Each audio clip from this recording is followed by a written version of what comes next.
There we go. So that's just going to be one of those things that I would expect to see. I mean, it's not necessarily always going to be the case. It could be that they're stiff on the right side, and now all of a sudden they're getting a restriction with both strides on the right and on the left. But that's one of those things that you gotta eventually. You guys will get into this where you start taking into the various associated regions into account when you're looking at something that's giving somebody a hard time here. Did I see that this patient's also a runner? Is that right? Yeah, he was trying to get back into running and back into activity. That's when it kind of started to flare up. That's not terribly surprising given what you're telling us about how things are moving and how he's kind of functioning just with walking. So yeah, I mean, I would expect to see this person be very stiff in the top half, almost walking with just the arms swinging and not getting any actual trunk rotation associated with it. And then, like Dave would say, you're probably getting some of this side to side. So some of this almost lateral shifting, probably going toward the left side would be my guess, because the right leg is acting a little bit like a pole vault, right? So it's not extending enough, so it's staying longer, and the body's having to go up and over the top of it. You'll get a lot more of that in some of the later modules that I think Jim is going to end up doing, but that's just one of those things that you'd expect to see as far as how this person's going to move around. Got a question here. So Isaac's wondering how would he differentiate between TL junction or rib pain and referral from the gallbladder? Gallbladder pain, since it's visceral, is going to be very vague. So it's going to be poorly defined. It's going to be associated with things like eating and not with mechanical movements of the trunk. Rib pain, TL junction pain, things like that is going to be more,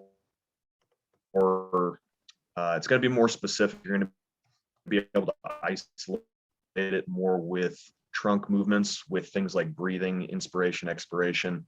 And you're going to be able to palpate certain organs and be able to tell if things are nodular, tender, or inflamed, any of that sort of stuff. The gallbladder is not really readily accessible. It's kind of hiding behind the liver. So that's not one of the ones you'll be able to get your finger on. But essentially, you're going to notice it more as a constitutional symptom than you would something that's more mechanical, like you would with the ribs. Anything else you want to add there, Dave? Yeah, I mean, the classic ones are, you're looking for this for gallbladder. Is it occurring with eating meals and cycles? You're going to look for that of when you're stimulating the gallbladder. When, is that a more provocative time for them?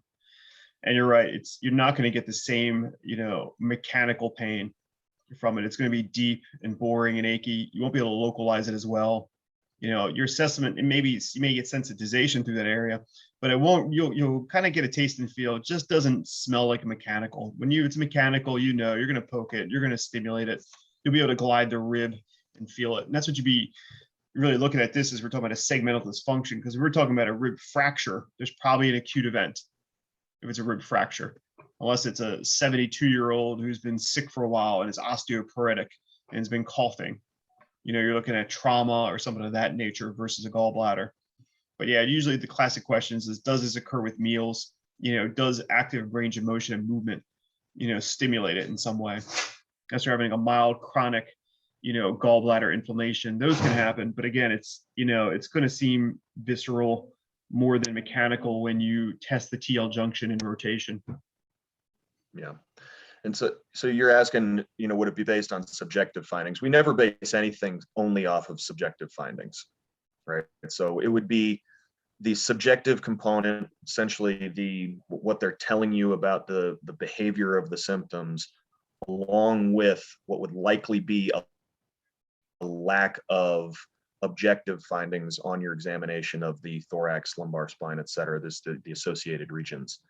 That's really what would point you more toward it. So essentially, you'd probably look at this person and say, okay, they give you that feedback, right? Well, does it get worse after eating? Like, yes, about a half an hour after I've eaten something, I tend to get more of this sort of stuff. Or maybe they haven't even noticed that, but that turns out to be, they recognize that sort of thing. So that things like that, the descriptions, it's very deep, it's very vague, I can't isolate it very well. Those sort of things may lead you to believe that. But then when you go through your objective exam, you're going to not find anything that reproduces the pain. Right. So the specific pain that they're having would not be able to be reproduced by a typical sequential scanning and biomechanical exam. And that's really what would make you lean more toward the idea that this is going to be something visceral versus something orthopedic, if that makes sense. But you don't ever want to base a diagnosis simply on a subjective exam, barring it being some sort of cardinal sign, like something for the vertebral artery, something of that nature. Yeah, the subjective exam, at this point, if you're thinking, let's say your first hypothesis is, okay, this is segmental dysfunction, and then you'll be testing for a segmental dysfunction, and you may find that you're trying to fit this person into a segmental dysfunction because kind of your bias in doing that, and that's kind of where the bias correction portion of it comes, and using some type of scan exam to then go through and then rule out the competing diagnoses. So if you look at the chart that Jim gave in there, it's like, okay, what are the differential diagnoses of these? So when I come to the diagnosis, my next thing is to make sure it's like, okay, how do I know, in my mind too, that I didn't just jump to this conclusion and I can test out these other things. So, looking at, okay, does this occur with meals, and different things, but I'm probably gonna get an idea that this is just not musculoskeletal, because I'm like, every time I rotate to the right or I move in this direction, I get it. If I get that, all of a sudden down on my theoretical model, gallbladder drops down lower because I can mechanically reproduce the pain. It just hurts with everything, and it just kind of hurts. I can be sitting at my desk and midday at lunch, or you look for those patterns. Now that strengthens the idea that, okay, I need to look at something more visceral. So use your questions to either strengthen your hypothesis of what you think it is, or these visceral questions are then to, as part of the bias correction, make sure that you're having anchored onto something and you're not overlooking another differential diagnosis. Yeah, the subjective stuff really, it's really where you guys' illness scripts, whether that's the ones we've given you or ones that you come up with on your own, that's where they're really going to come into play. Because essentially you should have a couple of hypotheses as soon as the patient starts talking, right? As soon as you open their chart and you see that it's, right-sided flank pain, right? Or right-sided lower chest pain or abdominal pain, something like that, maybe could be something of that nature. You should have a few things that are possibilities pop up in your head right away, right? And then your questions should be things that would differentiate that. Like, well, does it become worse with eating? That really is very specific to a gallbladder problem, right? Does it become worse with any particular movement of your trunk? Well, yeah, it hurts worse when I rotate to the right. Consistently? Yes, very consistently. Every time I do it, it hurts. Okay, so those two questions differentiate you between visceral and mechanical, right? So you really have to learn how to focus those questions that you ask your patients during your subjective exam, make sure that they're just not, wasted words, right? So that you can actually say, well, if they answer this question this way, it's going to strengthen this potential hypothesis, and it's going to diminish the strength of this potential hypothesis. That's the way the subjective exam is supposed to go. And then by the time you're convinced that you can do enough tests to confirm your diagnosis, your hypothesis, that's when you go into your objective exam. Oh yeah, we'll spend plenty of time on the TL junction. It's in all of the most recent cohorts that I've been working with, the TL junction has been a difficult region for people to get a handle on. So we will go over that pretty much every single day that you guys see me in the weekend cohorts from now until the end of eternity. When we've gotten into the point now where you guys have a couple of cohorts or a couple of modules behind you, so we have enough material to do review sessions at the beginning of every day. And so TL junction is one of those things we'll probably review on a daily basis when we get to, once we get past learning it, coming up here in a few weeks. But it'll definitely be a part of the thoracic course that we'll be having here coming up in January. That's why it's good to be able to talk about it now in a little bit and just even introduce it in Tanner's case, because you can start to see its role and why we're going to take a look at it, why we'll spend time with it, because if we're not getting the proper rotation through that segment, or it's you're more restricted above it, how it impacts the gait. Like you can almost predict, okay, when Tanner told us what this patient looks like, he's lacking hip extension, he's kyphotic with the stiff thoracic spine, I can almost get a guess, okay, he's going to probably move like this, and I may not be right all the time, but I probably came pretty close or hit it, because I know that he's probably not properly rotating through a TL junction, Or he may be, I may see the opposite. He may be rotating too much through the TL junction, and he may be trying to, substitute from above for a lack of hip extension. But more commonly in this, you'll probably see that more in the younger individual. But in this older, stiffer individual who have a lot less thoracic extension, he will likely then use a gait that's going to be more of a waddle and go side to side with a laterally rotated foot. Gotcha. So Eric was good to jump on for a little bit. He had a patient coming in at 2:30, but he wanted to be there. So that's why even now, and that's why I haven't put up the TL junction stuff yet, because I think partially if you pop it up there now and you start looking at everything, it's going to get really confusing. So what I plan to do is to put up basically a lot of the assessment stuff first, and then roll out like the techniques in almost like a separate book or a module. And the TL junction is going to be kind of a big section on its own to look at. I have course videos of Gail teaching it and other people teaching it. So even afterward, you'll be able to go back and review, okay, let me have somebody walk me through how they look at a TL junction, how to manipulate it and assess it.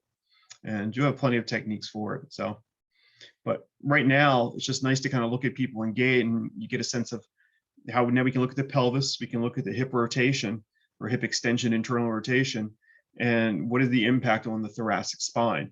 Because if my pelvis is, I'm in right pelvic, let's call it anterior rotation or extension of the hip, I know that my TL junction thoracic spine should have the counter rotation. And if I don't, then okay, I have got something compensating somewhere that I need to address above it, or potentially, down at the foot or the hip. But that's module 7 when you start to go from foot to TL junction. Tanner, what else did you do with this individual?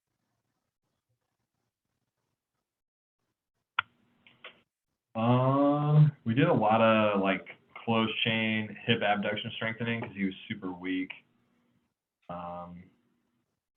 through there. And then we've been doing like anti-rotation stuff for his like core and trunk. And then just some like generalized like hip extension strengthening there too. Yeah. My general rule of thumb with individuals like this is they probably have about 25% more overall thoracic motion than they'll show. And that's just because of the stiffness and motor pattern and deflection. So like if you're still treating, one of the things that I would focus on as part of the gait mechanic is, can I improve globally through his thoracic spine, his ability to, what's his extension rotation pattern? Because if he's living in a relative flexed position, any motion of the spine in one direction will limit motion in another. So what will end up happening is he won't basically extend as he walks. He'll kind of maybe rotate to neutral, but more likely what he's doing, he's taking the spine as a unit and taking it side to side. So this is tricky to learn and to work on spinal rotation activity. So I try to encourage movement patterns that would be extension rotation up in the middle or lower thoracic spine with him. And that's going to be more indicative of what I can do to gait. And can I get, a 25% improvement of his thoracic contribution to his gait cycle by improving extension rotation. The other thing we'll talk about improving too with him is the ability of these segments to laterally translate. So if we can improve the translatory mobility of them at 62 and stiff, it may be a tough sell. He may not have a lot of pliability at that point. But it's just something to consider that if I want to improve the hip, thoracic spine will impact the hip. And if I can compensate with that, if I can decrease potentially some of the lateral swaying and have him stepping through, then that can help him out as well in gait cycle. I think running is a tall order for a 62-year-old with hip arthritis. That's where I don't think it's worth the risk. Yeah, he's more just looking to get more active because he's been pretty inactive because he had a change in job. So he's coming in today actually at 3:30, and I haven't seen him in like a week or so. So I'll add some of that stuff in and extension rotation, see if that helps him out. Yeah, and just get a sense of what, you'll get a sense of his capacity. Like how much room do you see that, okay, wow, he's just so not used to moving in this plane that it's motor patterning versus, okay, now he's segmentally just very, very stiff and he's not going to get it. So if you looked at the active, passive, resistive testing, or even in the, like I'll use the Pivum and Pavum assessment that Jim had, just flexing them through and using that to get a sense of, don't think about so much in search of maybe subluxations, but you can get a sense of how much segmental mobility does he have through his thoracic spine by using the Pivum and Pavum assessment. So I can just kind of put my knuckle in there and rock him back and forth and get a sense of, okay, he doesn't have, basically has very little extension through this area. And chances are you may come to something in the TL junction that Eric was talking about, or you'd mentioned that, okay, this one segment here is hypermobile because he's stiff through his mid-spine. And here's this one segment, which is just doing all the work. And many times you'll come to that, and that may be a source of pain in that individual because everything else is fine because it's nice and stiff. But the hypermobile area is the one that he's driving through. So I would use the Pivum and Pavum assessment. He's palpating the spinous process. I taught it yesterday. I also showed kind of a caliper grip, just thumb on one side, index finger on the other as I flex and extend them. That gives me a lot of feedback on how the segment's moving. But it may be easier early on just to palpate the interspinous ligament and look for the displacement of the spine of the vertebrae. Does that make sense? Yeah. That's kind of, it's handy. It's handy to practice these things ahead of time to think, I'm just going to practice palpating spinal motions, even if I'm not sure exactly what I'm feeling. Because you start to build up this hand is kinesthetic sense. So by the time you get to the course, those aha moments come a bit faster.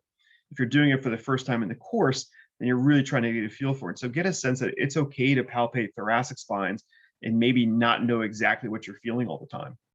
Because most of the time what's going to happen is it's all going to feel about the same. Then you're going to bump into a segment and think, well, that segment's different.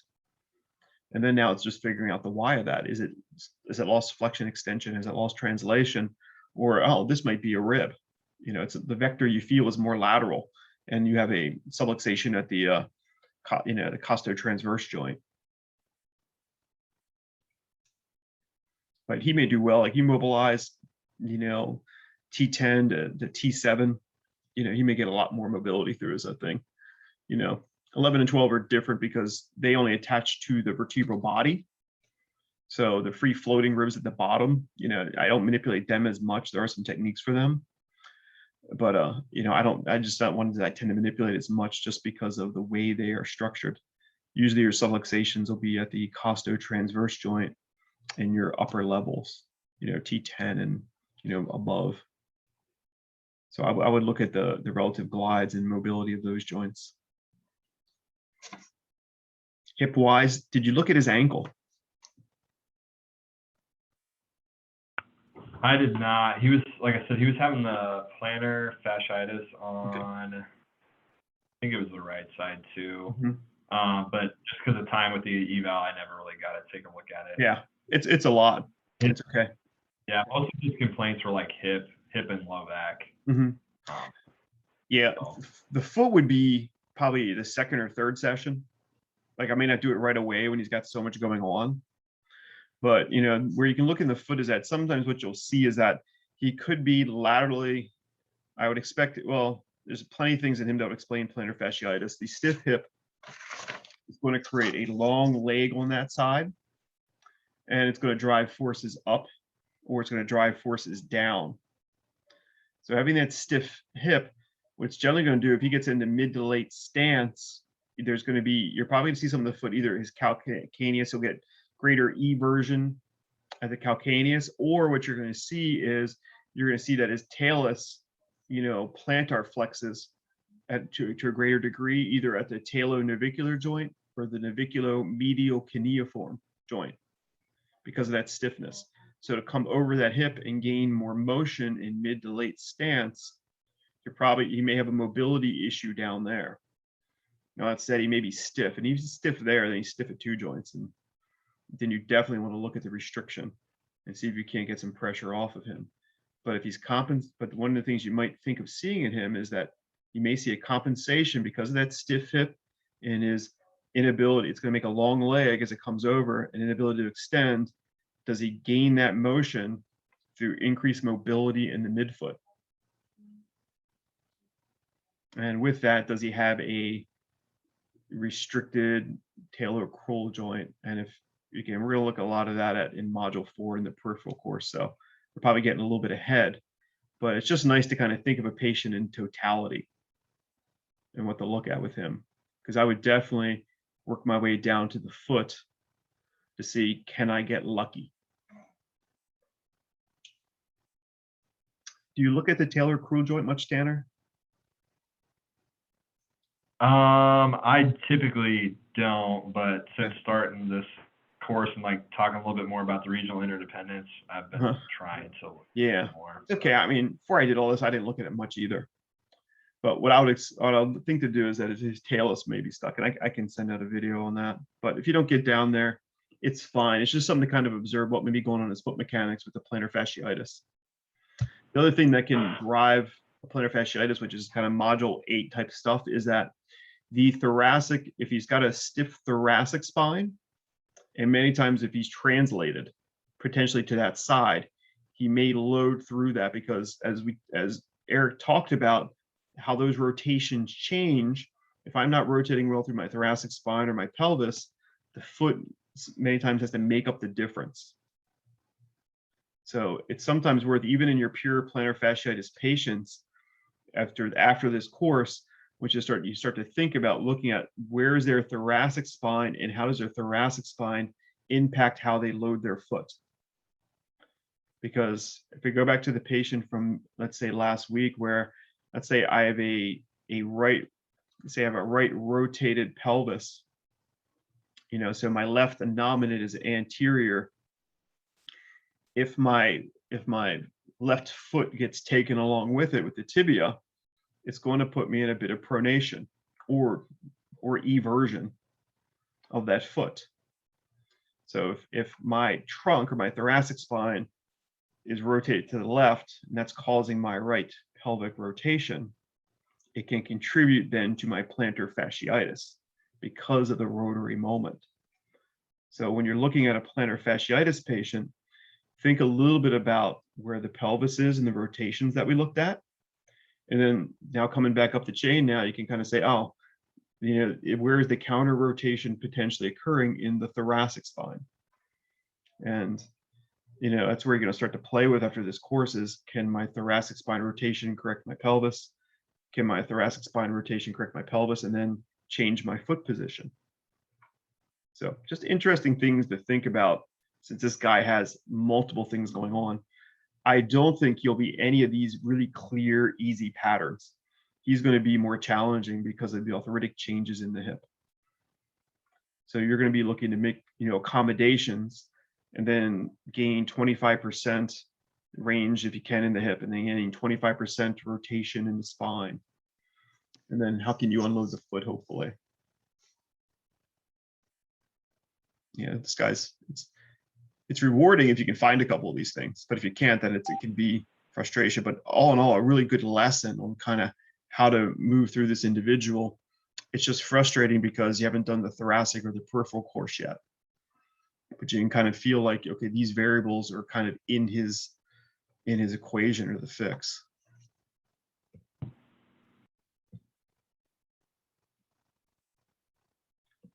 Any questions about the patterns that we just talked about?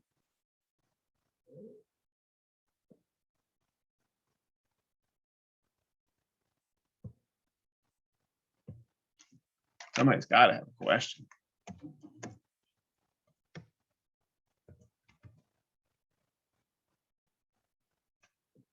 Nobody?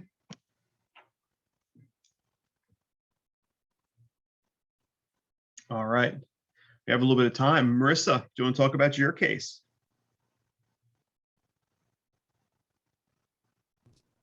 Yes, I got in late, so we'll see. I might reiterate what you just said. So my lady or girl is 19. Kind of, the current one is 19-year-old. Oh, Marissa, your voice is breaking up.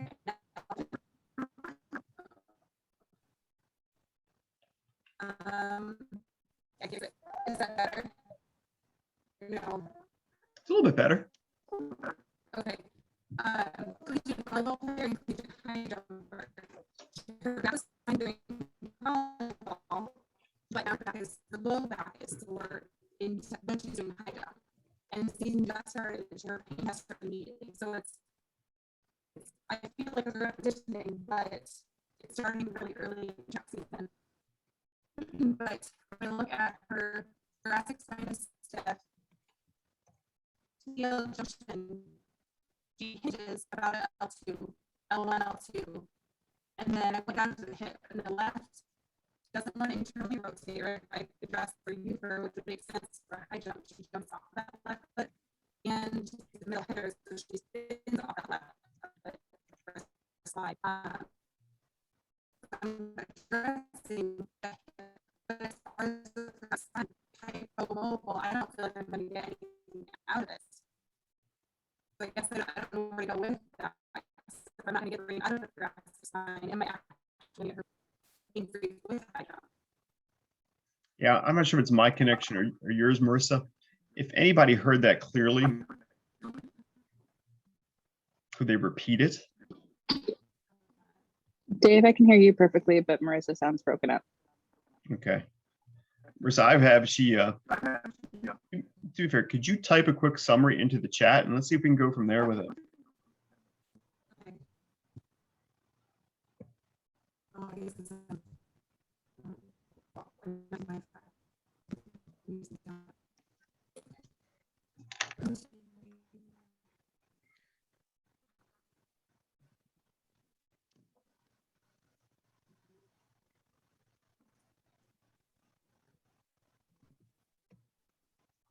She gets that up and running. Let me go back to some notes I have here.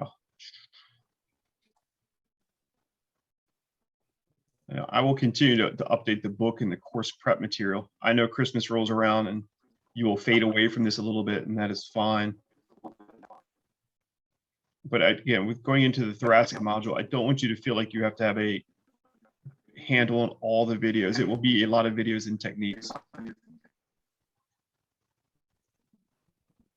Sometimes it's a lot more comfortable to kind of get afterward than during.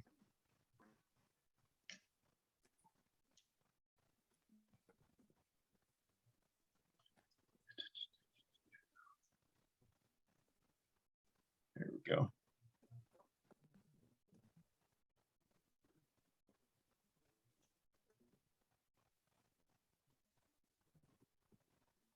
Good. So in this page, in this individual, okay.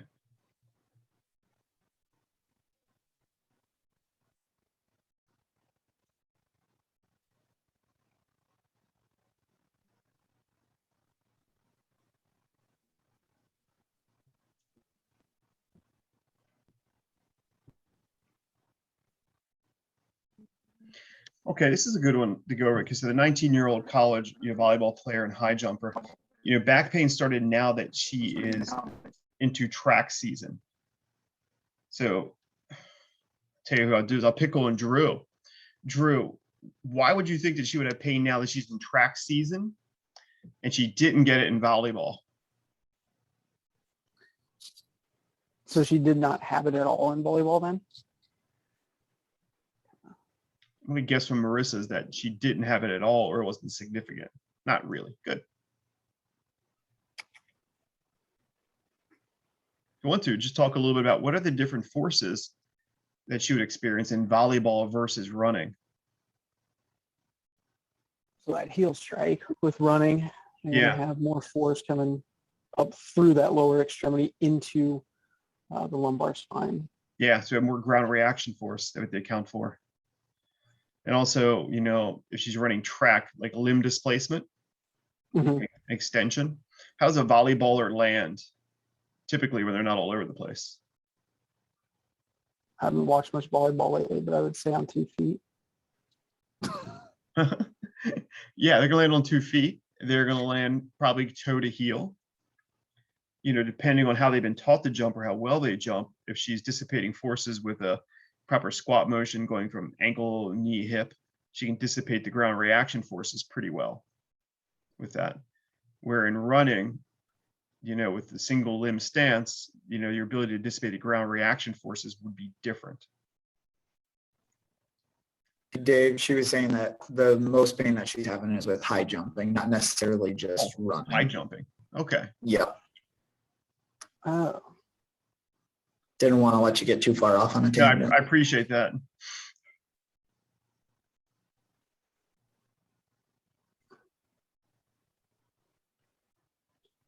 I would start to wonder then about the mobility of that lower thoracic. So she said she hinges at Yeah. L1-2 with the extension needed then. I know younger female with that extension-based activity, like a spine D type defect would be a little bit more common. So kind of the mobility of that lower lumbar. And seeing if, if the extension then is what is aggravating and the flexion's relieving. And then working on more of a stability-based program there. That's just me jumping into it though. No, that's kind of what you want to do, is just kind of free think, kind of, okay, what would I think just from here in this condition? What would be the low hanging fruit? And that's kind of where you start with her. And again, it's the hinge is high, so a spondy up that high is certainly a lot less common, what we think. But a hinging point there, I would see, because it's a common hinge point for extension. Even like in arm elevation, if I were to raise my arm above my head, it's my lower thoracic, upper lumbar, where I'm going to kind of extend through as the main component. My upper thoracic spine contributes probably fairly little to it. And it sounds like Marissa alluded to the fact that she feels like she's not going to make much gain in the mobility of her back in the thoracic spine. But that's kind of where she needs to be. Oh, now Alex, you bring up a very good point. Addressing hip extension and quad is a very good point.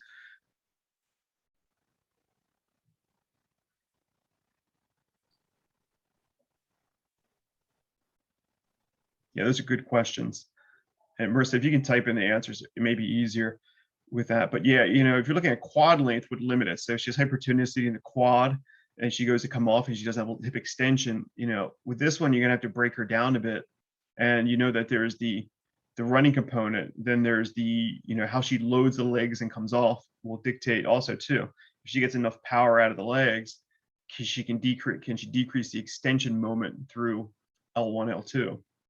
Problem with high jumping is you're always trying to go higher, so you're always trying to push it a little bit. So that's at the price sometimes of optimal mechanics, and especially if you have an L1, L2 hinge and coming through it. So, that may be a variable, looking at the legs she plants off of, how she's coming. Is she loading enough, getting enough force from the legs? At some point, she's also going to have to work on a bit of, at 19 years old, she could be stiff in the thoracic spine, but she's going to need to get 20% or say that 25% more from her thoracic spine to decrease the extension moment at that lower segment.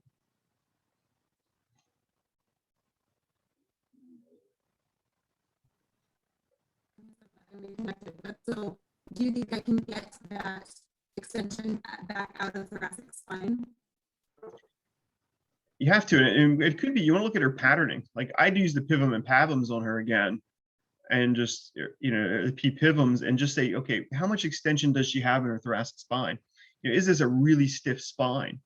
Or, okay, if I can segmentally, move all these segments into extension, then I know that, okay, she has the ability to extend through these segments. How do I then optimally retrain her thoracic spine so that, okay, she can lead with the thoracic spine and extension? If she's loading off her legs, and as she loads off her legs and drives up, if her first moment is to extend through L1, L2, then it's too late, because she's already kind of gone through that strategy. She's got to get a sense of, if she's going over, backward, is, can I get my shoulder blades in my upper thoracic spine? And what does it feel like taking my upper thoracic spine to round and lead with my upper thoracic spine?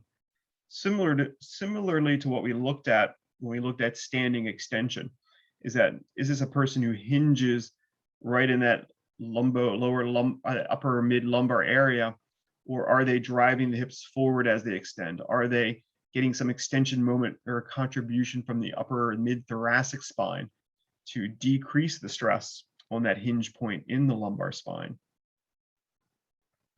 So if it is the jumping moment, I think Alex is onto something with looking at her loading phase and how she's loading.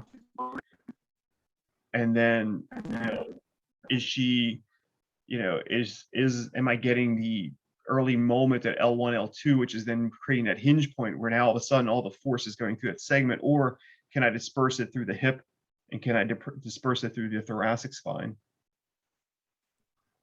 Okay, that makes sense. And so if, like normally if you're having low back pain, you would train core, but she's going, when you're high jump, you're throwing yourself into extension. So you still need core, especially like you're saying during loading phase. But once she goes into that extension, you're going to lose your core, correct?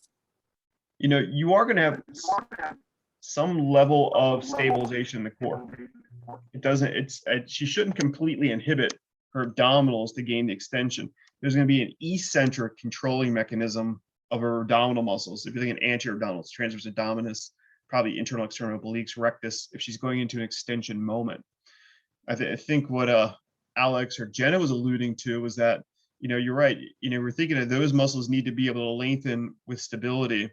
The same thing has to occur if you're looking at rectus femoris or hip flexors even. And I think anything that's going to restrict hip extension, because if she gains hip extension, then it's going to be less extension moment coming through her lumbar spine. So you can kind of look at the lower extremity moment as well as the upper spine.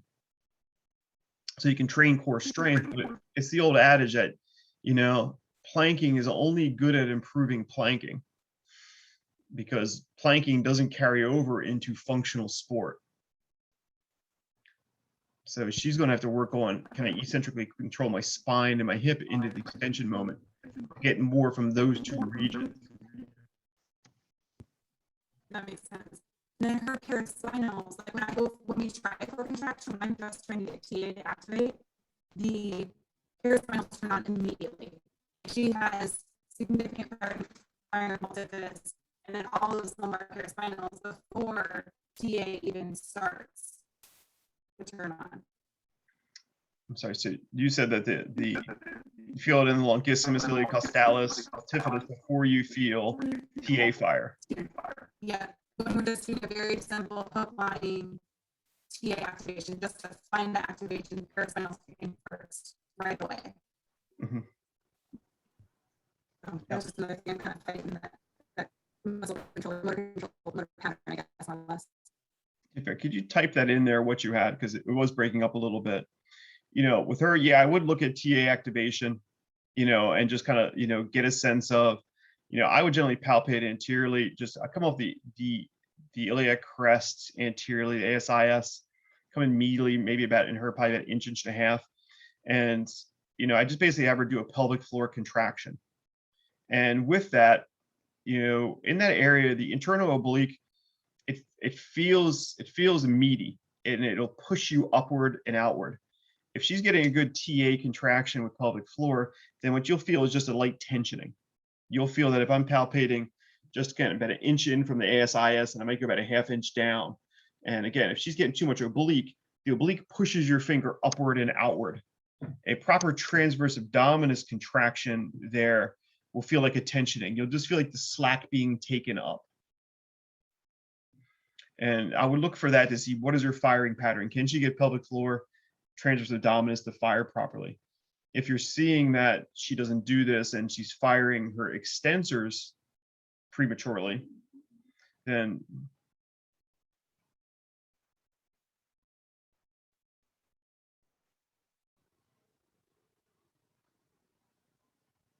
so you say basically in a simple TA activation exercise and hook line, her paraspinals kick in and fire first before the TA does. But it's really difficult to kind of get her to be aware of the firing pattern. So, and you can think about that as that, yeah, if she's shunting through those muscles early, it is worth kind of trying to play with a bit of her firing pattern. But I will admit with everybody, it's always fairly frustrating trying to get somebody to train TA when they're doing a complex sports movement. So what you may want to train her is, how does she eccentrically control extension? So I think, because that's really what you want is, can she get her deep abdominal system to stabilize? And it could be passive extension over a foam roller, because you can put the longissimus iliocostalis in a position where, they don't have to fire to create extension. And hook lying, in that position, they can still fire because it can still try and tone and extend. So I would think about what happens if I have her control eccentrically through her abdominal muscles an extension moment, whether it's over a foam roller or a rolled up towel, and play with that, and also get a sense of, if you do the P pivum and she's got good spinal motion in her thoracic spine, then I know, okay, she can extend through these joints. Then how do I retrain it? Is where it is. And that would be, again, I would start pelvic floor. I would probably use a rolled towel in the mid back, and then have her work on controlling extension over it.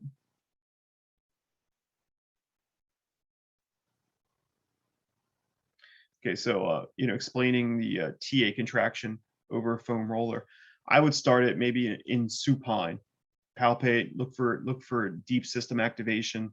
I started cueing, maybe about 6 months ago, from pelvic floor first, because pelvic floor tends to fire before transverse abdominis.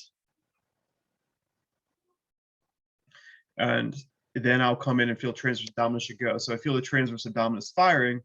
Then you can look at, can I stabilize the abdominal muscles? And then, okay, you can start with your thoracic spine over the foam roller, or the foam roller maybe around the TL junction, and see, can she extend? I put the foam roller, I might play with the position. One place I wouldn't put it is L1, L2, because you're already hypermobile in that region. You want to learn, okay, can she learn to use the rest of her spine to extend? And then, with the hardest part with this in the PT clinic is, if it is in her loading phase, the way she's jumping and extending is, is she with her legs propelling her body momentum backward, or is she going up and then trying to extend through the back? Because if she, in her kind of, let's say, her launching phase, and I have to look at the pole jump, a little bit closer. But if she's trying to jump over the high bar, I'm assuming she's trying to do that. If she's trying to extend and get her extension movement through the lumbar spine, and she doesn't have a vector of push off that is going to launch her in that trajectory, that would also take stress off the extensor moment. So if her loading or push off phase, there's a moment in there that will help her out to reduce the extension moment at L1, L2. It's just finding, is her loading and push off phase appropriate?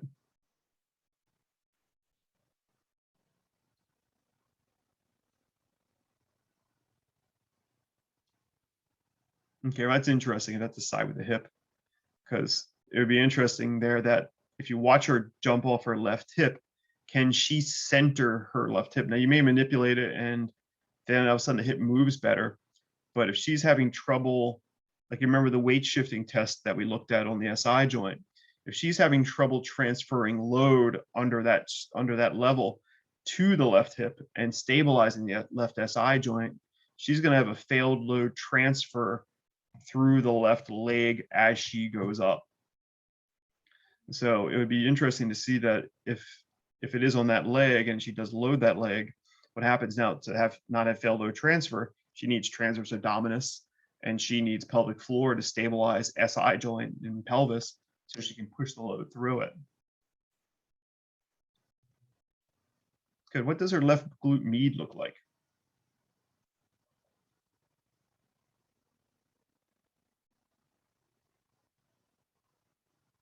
So pretty good. Yeah, that's good. And again, that's what they found in runners as well, is that, a 6 or 8 week strength program for hip strengthening didn't change running gait or mechanics. That contributes to the problem. To change the mechanics or the problem, many times you need strength, but it needs to be coupled with changing the biomechanics.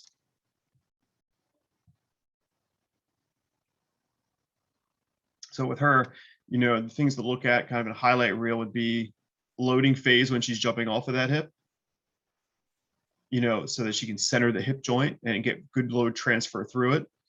Can she generate, if she needs to go in an extension moment, and I would expect the one that where she's generating an extension moment, is she generating enough force and momentum from the lower quarter to propel herself into that position? Or is she trying to pull herself in there with her upper body, which would be like a higher jump that you might be straining to do? And then two, you know, what does her side bending thoracic moment look like? Can she use all the motor, all the range of motion that she has in her thoracic spine to contribute to it? Or did she develop a hinging strategy through L1, L2 as her compensation? And since it's the path of least resistance, she continues to move through the L1, L2 segment. I know it's challenging, you know, kind of thinking about in that theoretical model, but, you know, just if I had to kind of talk about it right here, you know, that would be how, you know, I would look to apply these biomechanics, is that somebody with L1, L2 pain didn't have it in volleyball season, has it with, you know, basically her jumps. I would expect that somewhere in the loading mechanic as she comes off, I could address that transfer of energy. And then somewhere in her upper body mechanic, can I get better extension through the hip and through the thoracic spine? So my first moment isn't a hinge. Sorry, I keep repeating it because at some point you may look at it on the video or the recording and you won't have the notes on the side.